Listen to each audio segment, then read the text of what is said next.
वालेकुम क्लास। उम्मीद है सब लोग खैरियत से होंगे। आज हमारा वही चैप्टर है जो हम लास्ट टाइम डिस्कस कर रहे थे, the day the dam broke. और ऑलमोस्ट तकरीबन हमने आधा या आधे से ज़्यादा लेसन डिस्कस कर लिया था। तो आज हम उसी लेसन को आगे बढ़ाएंगे, कंटिन्यू करेंगे, क्योंकि लास्ट टाइम हमने आपको पहले एक क्लास में हमने इसका इंट्रोडक्शन दिया था। फिर उसके बाद हमने आपको एक जो लास्ट क्लास दी थी थर्सडे वाली, the day the dam broke की, जिसमें रीडिंग विद एक्सप्लेनेशन पार्ट 1 था। तो आज हम जो डिस्कस कर रहे हैं वो reading with explanation part 2 discuss कर रहे हैं। और हल्का सा रिव्यू देते हुए आगे बढ़ेंगे आपको, क्योंकि हमने तकरीबन ऑलमोस्ट 5 जो टॉपिक्स थे, 5 स्लाइड्स जो थी, वो हमने आपको पढ़ा दी थी। यानी 5 इवेंट्स हमने आपसे डिस्कस कर लिए थे। तो वही 5 इवेंट्स के आगे जो है मज़ीद कुछ इवेंट्स थे इसके अंदर, इस चैप्टर के अंदर, वो हम डिस्कस करेंगे। और उसके बाद इंशाल्लाह आज इस चैप्टर को फाइनलाइज करेंगे, एट द एंड करेंगे। तो लेट्स हैव अ लुक। चलें जी, आज अपने लेसन का आगाज़ करते हैं। तो बिस्मिल्लाहिर्रहमानिर्रहीम, ये हमारी फर्स्ट स्लाइड थी। हल्का सा आपको ओवरव्यू देते हैं जो हमने गुज़िश्ता क्लासेस में पढ़ा है। जो लोग आज फर्स्ट क्लास में ये लेक्चर देख रहे हैं तो काइंडली वो इसका जो प्रीवियस पार्ट है, सही है, वो ज़रूर देखें। प्रीवियस 2 पार्ट्स हैं इस चैप्टर के, the day the dam broke के, ठीक है ना। तो काइंडली उसको पहले पढ़ लीजिए, क्योंकि अगर वो आपको समझ में नहीं आएगा तो ये आपको समझ में नहीं आ पाएगा। तो अगली स्लाइड चलते हैं। देखें जी, ये हमारी वही चैप्टर है, सेकेंड ईयर चैप्टर है हमारा, the day the dam broke, written by James Thurber, सही है ना। और आज हम डिस्कस कर रहे हैं, चैप्टर का नाम है the day the dam broke, reading with explanation part 2 है। लास्ट क्लास में हमने पार्ट 1 डिस्कस किया था। उससे प्रीवियस क्लास में हमने इसकी एक्सप्लेनेशन और इंट्रोडक्शन किया था, ठीक है जी। तो आज हम पार्ट 2 कर रहे हैं इसका, जो कि ऑलमोस्ट एंड करेंगे आज इसका हम। स्टार्टिंग की कुछ स्लाइड्स की आपको रिव्यू करा रहे हैं सिर्फ हल्का सा, जो हम पहले पढ़ चुके हैं, ठीक है जी। तो ये देखें, ये हमारी इस क्लास का मेन समझ लें, अगर आप समझने चाहते हैं इस लेसन को कि बेसिकली है क्या, तो भागो भागो लेसन है। भागम भाग का जिक्र है सारा का सारा इसके अंदर। आगे चलते हैं, ठीक है। ये हमारा फर्स्ट पैरा था, सही है ना, जिसमें हमने आपको बताया था कि जो रूमर थी, जो अफवाह थी, वो 12 सितंबर 1913 को स्टार्ट हुई थी। और कोलंबस सिटी का जिक्र है, ओयू रिवर की बात है, डैम ब्रोक टूटने की खबर थी, रूमर थी बेसिकली। राइटर को भी एग्जैक्टली नहीं मालूम था कि कैसे ये खबर स्टार्ट हुई, तो उसने भी एक परहैप्स करके उसने बात स्टार्ट की थी कि शायद ऐसा होगा कि कुछ लोग भागना शुरू हो गए होंगे, जिसमें उसने बताया था एक वाइफ को अपने हस्बैंड को अपनी वाइफ से अपॉइंटमेंट था, वो इसलिए भागा होगा। एक पेपर बॉय भागा था, फिर एक आंटी जो थी वो भागना शुरू हुई थी। मतलब हर तरह से जो है ना भागा भागी स्टार्ट हुई थी। और हाई स्ट्रीट नामी जगह से ये सारा मामला स्टार्ट हुआ था। ये हम गुज़िश्ता क्लास में सब कुछ डिटेल में डिस्कस कर चुके हैं। तो जो फर्स्ट टाइम देख रहे हैं वो काइंडली पहले प्रीवियस लेक्चर देखें, फिर ये देखिएगा। नेक्स्ट देखेंगे, सेकंड पैरा के अंदर हमने आपको बताया था कि किस तरीके से ये खबर जो है फैली थी, और उसके बाद किसी को पता नहीं था कि असल में हुआ क्या है। लेकिन ना पता होने के बावजूद एक दूसरे को देख देख के तकरीबन 2000 बंदे जो है ना वो ईस्ट की तरफ भागना शुरू हो गए थे, हालांकि पता किसी को भी नहीं था, ठीक है जी। नेक्स्ट देखते हैं। थर्ड पैरा ये हमारा, सही है ना, जिसमें हम लोग बताया था कि राइटर्स की मदर का रिएक्शन क्या था जब उनको ये खबर मिली थी कि डैम टूट गया और यहाँ से भागना है। तो उन्होंने बड़े आराम से जो है ना अपने जो है ना वो बच्चों के लिए अंडे डबल रोटी वगैरह जो है वो तैयार किया था, और फिर प्लान किया था उन्होंने कि कहाँ जाना है, मेमोरियल हॉल नामी जगह पे जाके उनको स्टे करना है। तो उन्होंने बड़ी अपने आराम से प्लानिंग की थी। ये उनकी मदर का रिएक्शन है। बताने का मकसद ये हर रिएक्शन अलग अलग इसलिए पढ़ा रहे हैं आपको, क्योंकि पेपर में किसी भी रिएक्शन के बारे में सवाल आ सकते हैं, ठीक है जी। आगे बढ़ते हैं।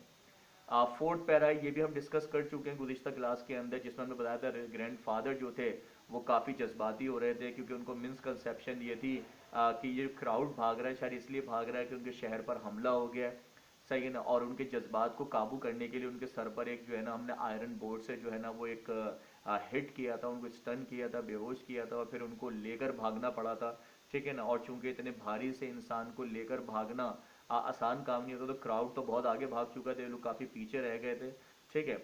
और बहरहाल इस तरह से इनको लेके भाग गए थे। और फिर कहा जाता है कि जब थोड़ा आगे चल के ग्रैंडफादर को होश आया था और उनको रियलाइज़ हुआ था कि अरे भाई डैम तो टूटा नहीं है, सॉरी, दुश्मन तो कोई नहीं आया, लेकिन शायद डैम टूट गया है। तो वो जो भागे थे तो वो ऐसा भागे थे रॉकेट की तरह, सही है ना, सबसे आगे निकल गए थे वो। तो ये सारी बातें उन्होंने लास्ट क्लास में डिस्कस की हुई हैं। नेक्स्ट पैरा देखते हैं। ये हमारी क्लास का लास्ट लेक्चर ये वाला था हमारा, जिसमें हमने आपको बताया था कि एक जो लेफ्टिनेंट कर्नल थे, एक आर्मी के ऑफिसर जो थे, वो अपनी टीम को, अपने सोल्जर्स को परेड करा रहे थे। और जब इनके फोर्ट के पास से, इनके किले के पास से, इनकी बाउंड्री के पास से जब वो क्राउड भागता हुआ गुजरा और आवाज़ लग रही थी गो ईस्ट, तो ये शायद ये समझे कि मुझे ऑर्डर दिया जा रहा है ईस्ट की तरफ भागने के लिए, तो ये भी भाग पड़े थे। और इन्होंने मुड़ के पहले अपने 300 सोल्जर्स को ऑर्डर दिया था कि चलो भागो, तो वो भी भाग रहे थे, ये भी भाग रहे थे। काफ़ी आगे भागने के बाद कहा जाता है एक अंकल ने, एक फैट मैन ने जो है इनसे सवाल किया था ऑफिसर से कि सर हम लोग क्यों भाग रहे हैं। तो इन्होंने कहा था भाई मुझे तो पता नहीं है क्यों भाग रहे हैं, सब भाग रहे हैं तो मैं ही भाग रहा हूँ, ठीक है ना, मेरे सोल्जर्स ही भाग रहे हैं। फिर एक छोटे बच्चे थे, उन्होंने पूछा था कि भाई क्या हुआ है, तो उस बच्चे ने इन्फॉर्म किया था कि शायद डैम टूट गया इसलिए भाग रहे हैं। तो फिर कहा जाता है वो जो कर्नल साहब थे वो फिर जज्बात में आ गए थे, और वो भी उस बच्चे जो एग्जॉस्टेड बच्चा था, एक्चुअली बच्चे भाग भाग के थक गया था, उसको गोद में उठा के वो भी भाग रहे थे और लीडिंग कर रहे थे उस क्राउड की, और सारे सोल्जर्स भी भाग रहे थे। तो ये सारा मामला हमने लास्ट टाइम डिस्कस कर लिया था। जिसको अगर ये पूरी डिटेल में पढ़ना है वो काइंडली हमारा प्रीवियस लेक्चर देख ले। तो आज का हमारा जो बेसिक लेक्चर है वो हम स्टार्ट करते हैं। ये पैरा नंबर 6 है, और ये आज का हमारा बिल्कुल फ्रेश पैरा है जो हमें आज की क्लास में पढ़ाना है। लिखा हुआ है the writer mentions a visitor in an airplane. अब हुआ क्या सीन? सीन ये था कि जहां ये क्राउड भाग रहा था रोड के ऊपर, तो आप जानते हैं उसी शहर के ऊपर एक जहाज उड़ रहा था, सही है ना। और कोई विजिटर था जिसको इनके एयरपोर्ट पे लैंड करना था। दैट्स वाई जब एयरपोर्ट करीब होता है तो जहाज काफी नीचे आ जाता है। तो वो जो विजिटर था जो कि जहाज में उड़ रहा था, while flying over the city, जब वो इनके शहर के ऊपर से उड़ता हुआ जा रहा था, he look down on the road. तो उस विजिटर ने खिड़की में से, जहाज की खिड़की में से झांक कर देखा कि ये लोग जो है इन्हें क्या हो गया, क्यों भाग रहे हैं लोग। तो कहने but was horrified to see a crowd running on the street. तो वो बंदा भी जो जहाज में बैठा हुआ था वो देखकर हैरान हो गया कि यार ये लोग क्यों भाग रहे हैं और इतने सारे लोग भाग रहे हैं, क्योंकि आप जानते हैं तकरीबन 2000 तो बंदे थे शहर के, फिर उसके अंदर 300 सोल्जर्स भी ऐड हो गए थे, और पत्नी कौन कौन ऐड होता जा रहा था। तो अच्छा खासा क्राउड था जो भाग रहा था रोड के ऊपर। और जाहिर सी बात है, मैंने बताया ना कि ये जहाज को उतरना था, तो इसीलिए जहाज थोड़ा सा नीचे हुआ था। तो जब उस बंदे ने जहाज की खिड़की में से देखा कि यार ये क्राउड भाग रहे, तो बड़ा परेशान हुआ ये, क्योंकि वो ये समझा कि it was very hard for him to know the reason why the people were running on the street. अच्छा, अब जहाज में बैठा हुआ बंदा, जाहिर सी बात है, ना कोई आवाज जा रही ना कोई कांटेक्ट हो पा रहा, तो वो समझ नहीं पा रहा था। बहुत मुश्किल था उसके लिए समझने कि ये लोग क्यों भाग रहे हैं, आखिर क्या रीजन है ये लोग भागे पड़े। He was reminded of an incident of the Mary Celeste. अच्छा, मैरी कैलिस बेसिकली क्या है, एक जहाज था which was found in perfect order after being abandoned by its crew who disappeared forever. तो कहा ही जा रहा है कि ये बंदा ये समझा, यानी ये सारा क्राउड देख के उसको ख्याल आया, ही वॉज रिमाइंडेड, उसको याद आया ऑफ एन इंसिडेंट के बहुत पहले एक वाकया हुआ था, ऑफ द मैरी कैलिस नामी जहाज का, जिसमें which was found in perfect order after being abandoned by its crew. और उसमें भी क्या हुआ था कि उस जहाज को उसके जो क्रू थे, क्रू का मतलब होता है उसका जो स्टाफ होता है, जो उसके लोग होते हैं, वो सारे लोग छोड़कर भाग गए थे, अबंडन तनहा छोड़कर वो भाग गए थे, हु डिसअपियर्ड फॉरएवर। और फिर बाद में वो जहाज जो है बिल्कुल डिसअपियर हो गया था।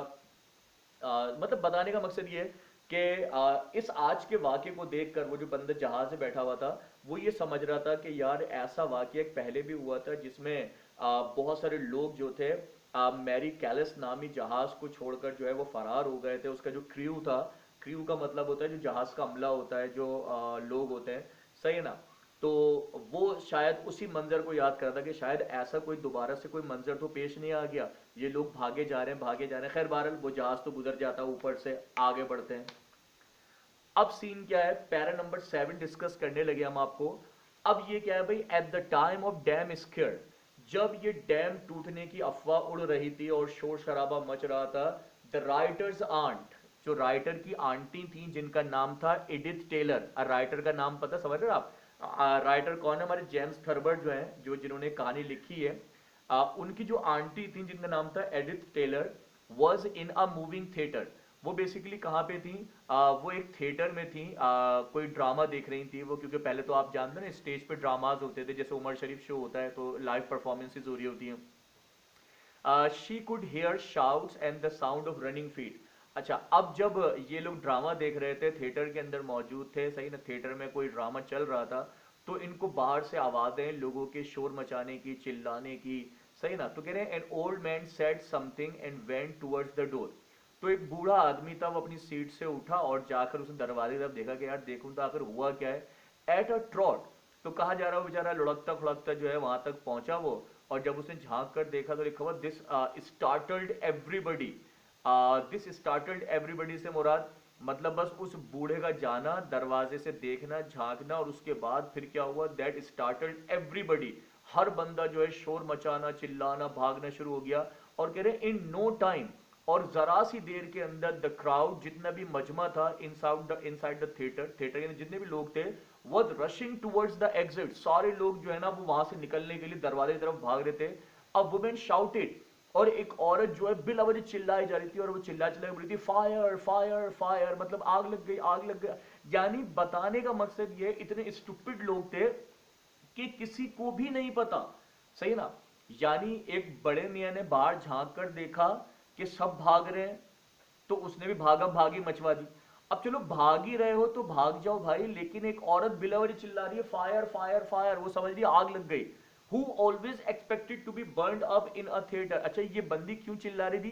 क्योंकि इसके दिल में हमेशा खौफ रहता था कि कहीं ऐसा ना हो जाए कि, क्योंकि थिएटर तो बंद होते हैं, फिल्म चल रही होती है, थिएटर में अंधेरा होता है, बंद हुआ होता है, तो ये हमेशा एक्सपेक्ट करती थी कि कहीं ऐसा ना हो थिएटर में आग वाग लग गई हो। तो ये अपनी थॉट के लिहाज से, अपनी एक्सपेक्टेशन के लिहाज से बिलवरी चिल्ला रही है कि आग लग गई, आग लग गई, भागो। So everyone inside the theatre got frightened, तो सारे लोग डर गए, जाहिर सी बात है, and rushed out of the theatre, और सारे लोग थिएटर से बाहर भागना शुरू हो गए। नहीं देखें आप, बाहर एक अफवाह उड़ी हुई है कि डैम टूट गया, अंदर इन्होंने अफवाह उड़ा दी कि आग लग गई, सही ना। और कोई अब ये कॉमन सेंस की बात है यार, अगर चले मान लिया आग लग गई है, तो आग कहीं जलती भी तो नजर आनी चाहिए ना, कहीं कोई धुआं, कोई बदबू, कोई खुशबू, कोई आग, क्योंकि जाहिर बात है अंधेरा बिल्कुल घुप होता है थिएटर्स के अंदर, तो कहीं ना कहीं आग के शोले, आग का जलना कहीं तो नजर आए। लेकिन बस लोग जो है ना, मतलब बताने का मकसद ये इस पूरे चैप्टर के अंदर के इंसान जब अपने आप को मुश्किल में पाता है ना, जब उसे कोई खौफ होता है, कोई डर होता है, तो वो बिल्कुल कह लें अनएक्सपेक्टेडली बिहेव करता है, और ऐसा बिहेव करता है वो कि मतलब वो फिर किसी की सुनता नहीं, और मिसकॉन्सेप्शन पे चलता है इंसान। ठीक है जी, तो नेक्स्ट देखते हैं आगे की तरफ। अब ये हमारा पेज नंबर गालबन 8 है, ठीक है ना। और इसमें हम क्या बताने लगे हैं आपको, कह रहे हैं outside the people, sorry outside of people in panic were running towards the east, a woman who was very tired somehow managed to climb a bronze statue of Sherman, Stanton, Grant and Sheridan, who was watching silently the going to pieces of, ठीक है जी। देखें, अब ये जो हमारा para number 8 है, इसमें basically क्या होने लगा है, कह रहे हैं outside of people in panic were running towards the east, यानी कि जो लोग बाहर भाग रहे थे और पैनिक में, एक अफरा तफरी के आलम में ईस्ट की तरफ भाग रहे थे, पूरा एक काफिला भाग रहा है, सही है ना। उसी काफिले के अंदर कहते हैं a women who was very tired, एक औरत भी भाग रही थी जो बहुत थक चुकी थी, समहाउ मैनेज टू क्लाइम। अच्छा, अब वो भाग भाग के इतना थक गई थी कि उसने बोला यार अब मैं मजीद तो भाग नहीं सकती, तो उसने अपने आप को क्या करा, समहाउ मैनेज टू क्लाइम, उसने जैसे तैसे करके अपने आप को एक ऊंची जगह पर चढ़ा लिया, क्लाइम कर लिया। और वो ऊंची जगह क्या थी, कह रहे हैं a bronze statue of Sherman. Bronze statue of Sherman से मुराद एक स्टेचू था, मुजस्मा था किसी शेरमैन नामी बंदे का, सही ना। और Stanton, Grant and Sheridan who was watching silently the going to pieces of the city. यानी अब हो क्या रहा था, जिस ऊंची जगह पर उस औरत ने अपने आप को क्लाइम किया, चढ़ाया, उस ऊंची जगह के ऊपर काफी सारे स्टेचूज बने हुए थे, यानी मुजस्मे बने हुए थे, मिट्टी के या है ना स्टोन के मुजस्मे बने हुए थे। और आप जानते ना मुजस्मे इस तरह से होते हैं कि जैसे है ना, उनको इस तरीके से बनाया जाता है कि अगर आप उनके सामने से गुजरे तो ऐसा लगता है वो आपको देख रहे हैं, ठीक है ना, उनकी आंखें आपको देख रही हैं। या कभी भी आप किसी बुटीक के आगे से गुजर रहे हो तो उसमें जो शोरूम पे जो वो डमीज लगी हुई होती हैं या लगे हुए होते हैं, सही ना, कपड़ों के डमीज लगे हुए होते हैं, तो वो आप देखें कि जब आप उस सामने से गुजरेंगे तो ऐसा लगता है कि वो आपको देख रहे हैं। या कहीं पे आप देखें, कहीं पे साइन बोर्ड लगे हुए होते हैं, उसमें किसी तस्वीर लगी हुई है, तो जब आप उसके आगे से गुजर रहे होते हैं तो ऐसा लगता है कि वो बंदा जो है, जो साइन बोर्ड में तस्वीर लगी, वो आपको देख रहा है। तो ऐसे ही बहुत सारे स्टेचूज बने हुए थे, लगे हुए थे ऊंचाई के ऊपर, तो ये औरत जो है जैसे तैसे करके इसने अब मैनेज किया कि ये ऊंचाई पर चढ़ गई, उन स्टेचूज की तरफ चढ़ गई हाइट के ऊपर, कि बचने के लिए कि पानी आएगा तो है ना मैं ऊंचाई पर हूं और मैं बच जाऊंगी, सही है ना। तो बताया जा रहा है कि वहां चढ़ने के बाद कह रहे who was watching silently the going to pieces of the city, यानी कि अब वो मुजस्मे भी जाहिर सी बात है थे तो नॉन लिविंग, लेकिन बताने का मकसद ये वो मुजस्मे भी देख रहे हैं कि यार ये इंसान पागल हो गए भाग रहे हैं। वो औरत भी ऊपर चढ़ के बैठ गई वहां जाकर और वहां से देखने लगी कि पूरा शहर जो है ना वो टुकड़े टुकड़े होने लगा है और है ना सब बिखर जाएगा और लोग भाग रहे हैं, ठीक है ना। तो इस तरीके का माहौल बन गया वहां पे। फिर कह रहे हैं a women in her late 50s, अच्छा एक दूसरी औरत का वाकया बता रहे हैं जिसकी उम्र तकरीबन लेट 50s से भी ज्यादा थी, 50 साल से भी ज्यादा थी।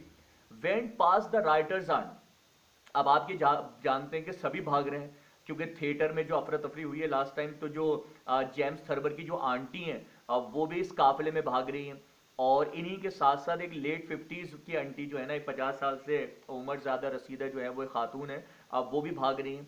तो कह रहे went past the writers aunt, जैसे जैसे वो राइटर की आंट के बराबर में से गुजरती हैं, so the writers aunt with some effort came alongside her and asked, यानी कि बताने का मकसद ये है कि सबकी स्पीड इतनी ज्यादा तेज है कि वो जो 50 साल आंटी हैं वो भी लिखा हुआ है कि इतनी तेज भाग रही है। Went past the writer aunt, कि उन्होंने भाग भाग के राइटर की जो आंट थी एडिथ टेलर उनको पीछे छोड़ दिया था और वो आगे निकल गई थी। तो जब इनको पीछे छोड़ा गया, so the writers aunt with some effort, तो जो राइटर की आंटी थी उन्होंने भी थोड़ी मेहनत करी और थोड़ा जान लगा के उन्होंने भागना शुरू करा। केम alongside her and asked, और वो भागते भागते उस 50 साल आंटी के करीब आके उन्होंने पूछा भाई व्हाट इज इट, क्या हो गया है, क्यों भाग रहे हैं, क्या मसला है। She looked at her she looked at her and stepping her step replied, यानी हुआ क्या, जब एडिथ टेलर की आंटी ने जेम्स थर्बर की आंटी जो कि एडिथ टेलर है, उन्होंने उस 50 साल आंटी से पूछा कि आंटी व्हाट इज इट, क्या मसला है, क्यों भाग रही हैं। शी लुक्ड एट हर, और उस 50 साल आंटी ने जो है ना इनकी तरफ पहले देखा, एडिथ टेलर की आंटी की तरफ, एंड स्टेपिंग अप हर, और तेज कदम बढ़ाए उनसे आगे निकली, स्पीड में थोड़ा और आगे बढ़ी और तेजी में भागते भागते रिप्लाई क्या किया, कहती है डोंट आस्क मी, मुझसे मत पूछो, आस्क गॉड, अल्लाह से पूछो क्यों भाग रहे हैं, मुझे क्या पता क्यों भाग रहे हैं, सब भाग रहे हैं तो इसलिए मैं ही भाग रही हूँ, मुझसे क्या पूछ रहे हो, मुझे नहीं पता, अल्लाह जानता है क्यों भाग रहे। यानी आप अंदाजा करें बेवकूफ़ी और टेंशन का आलम देखें कि लोग भागे जा रहे हैं, कोई मुजस्मे पे चढ़ के बैठ रहा है, कोई ऊंचाई पे जाके बैठ रहा है, कोई किसी से आगे निकल रहा है, कोई पीछे निकल रहा है, कोई थिएटर में था वहां से भागना शुरू हो गए, किसी को नहीं पता क्यों भाग रहे हैं। यहां तक कि वो लेफ्टिनेंट कर्नल भी भाग रहा था अपनी बटालियन को लेके।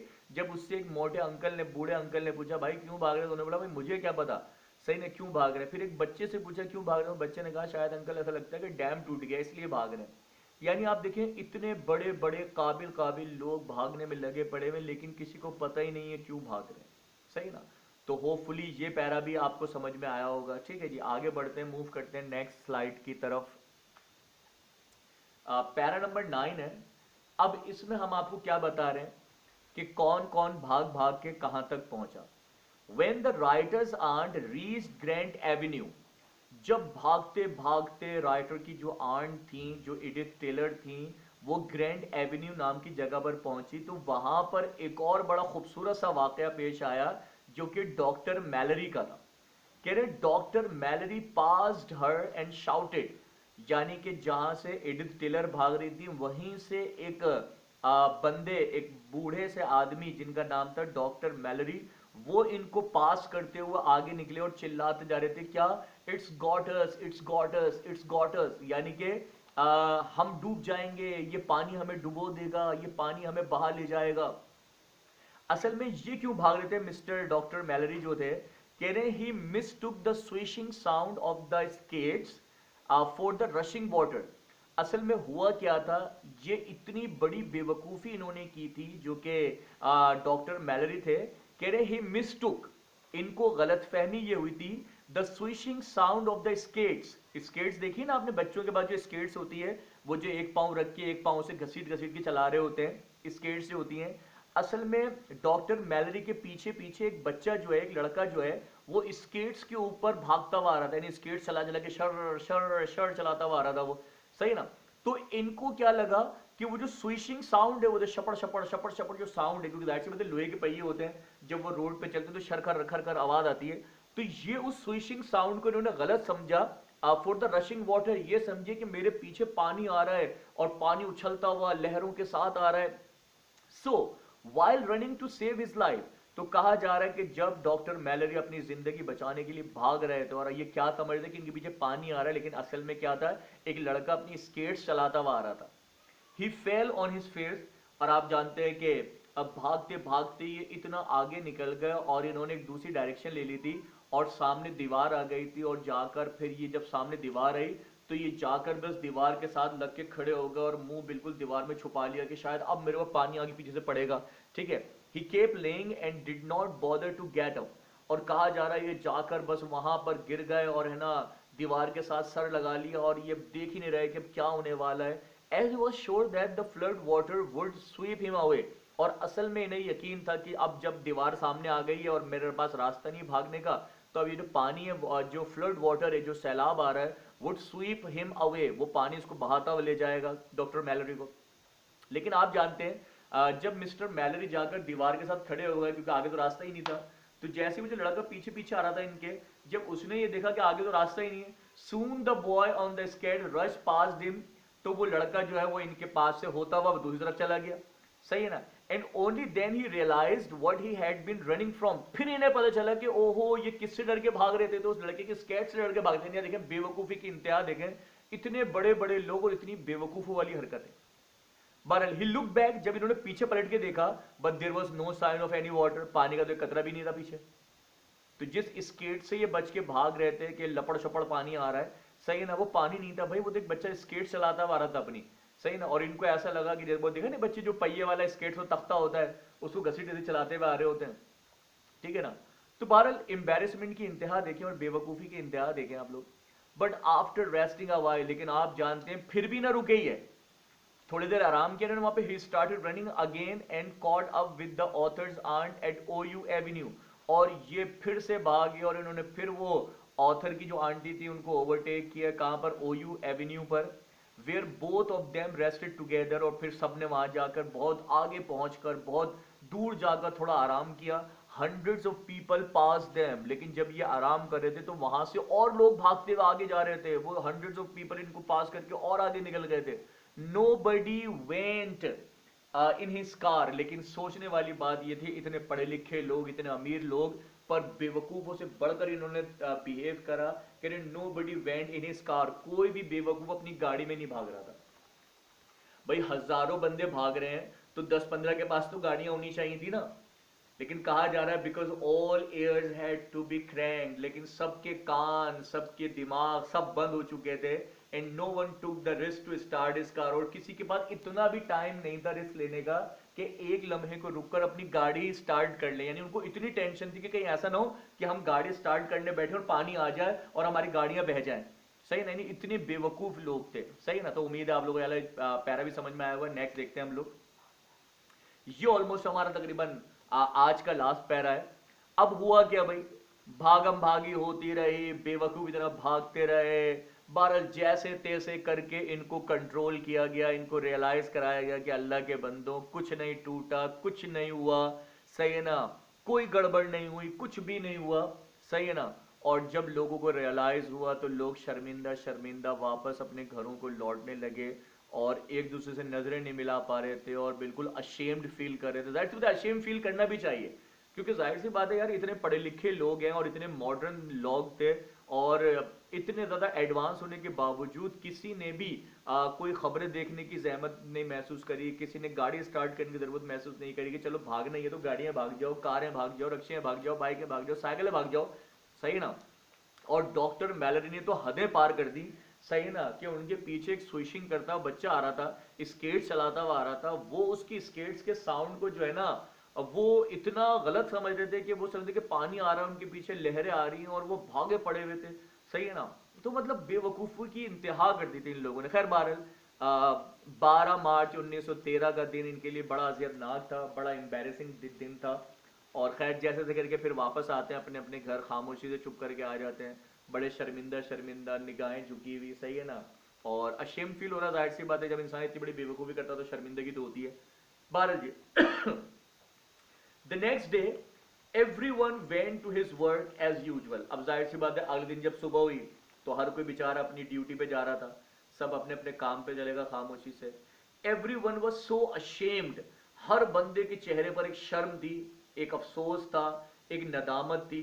That no one had the courage to talk, यानी इतने शर्मिंदा थे कोई किसी से बात भी नहीं कर रहा था about the events of the previous day, यानी कल जो दिन गुजरा, कल जो बेवकूफ़ी इन्होंने करी उसके बारे में किसी ने एक दूसरे से जिक्र तक नहीं किया।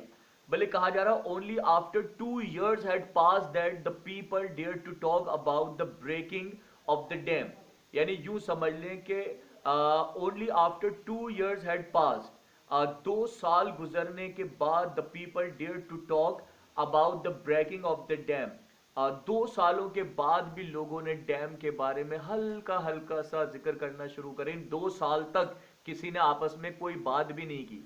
और ब्रेकिंग ऑफ डैम जोकिंगली, यानी खुद ही मजाक कर करके जो है ना डैम टूटने की बातों को हल्का हल्का से इन्होंने करना शुरू करा, सही नहीं, 2 सालों तक वो जिक्र भी नहीं किया इन्होंने। लेकिन but people like doctor Malory, लेकिन डॉक्टर मैलरी जैसे लोग 2 साल के बाद भी अगर कोई इनसे जो है ना उस बारे में बात करता था कि जो है ना ऐसा हुआ था वैसा हुआ था, बल्कि सॉरी 2 साल में गलत बोल दी है, but people like doctor Malory even after 20 years, यानी 20 सालों के बाद भी, आज भी 20 साल गुजरने के बाद भी डॉक्टर मैलरी से अगर बात की जाए तो कोई अगर उनसे पूछे कि हाँ भाई डॉक्टर मैलरी साहब आप तो बड़ी तेज तेज भाग रहे थे और आप तो इतनी बेवकूफों की तरह भाग रहे थे कि आपके पीछे स्विशिंग साउंड था, एक बच्चा आपके पीछे स्केट्स करता हुआ था, आप तब भाग रहे थे। तो कह रहे 20 साल बाद भी जब उनसे कोई पूछता है ना डॉक्टर मैलरी साहब उस वाले वाक्य के बारे में क्या ख्याल है, तो ये क्या कहते हैं, would shut their mouth tightly, तो ये लोगों के मुंह पर हाथ रख देते हैं कि खबरदार अगर वो फालतू बात तुम लोगों ने की, सही है, तो मुंह तोड़ दिया जाएगा। मतलब इस तरह से ये लोग है ना डॉक्टर मैलरी उस वक्त को याद करके इतना शर्मिंदा होते हैं कि अगर कोई बात कर भी रहा होता तो उसके मुंह पे हाथ रख देते हैं tightly, because they were terribly ashamed of their conduct on the 12 March 1913, क्योंकि डॉक्टर मैलरी जैसे कई लोग थे जो इंतहा लेवल के शर्मिंदा थे अपनी उस हरकत पे जो उन्होंने 12 मार्च 1913 को रिएक्शन दिया था। और डॉक्टर मैलरी के बारे में एक छोटी सी बात हम आपको और बताते हैं। डॉक्टर मैलरी जो है वो एक रॉबर्ट ब्राउनिंग नाम के पोइट है इंग्लिश के।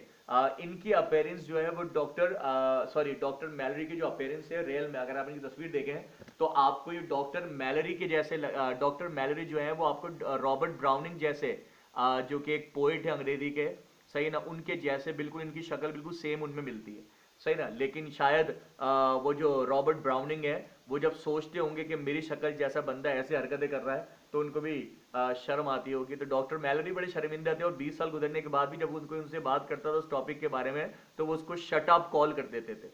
ठीक है जी, तो उम्मीद है आप लोगों को समझ में आया होगा ये चैप्टर। तो इस तरीके से हमने ये चैप्टर ऑलमोस्ट कोशिश की आपको समझाने की।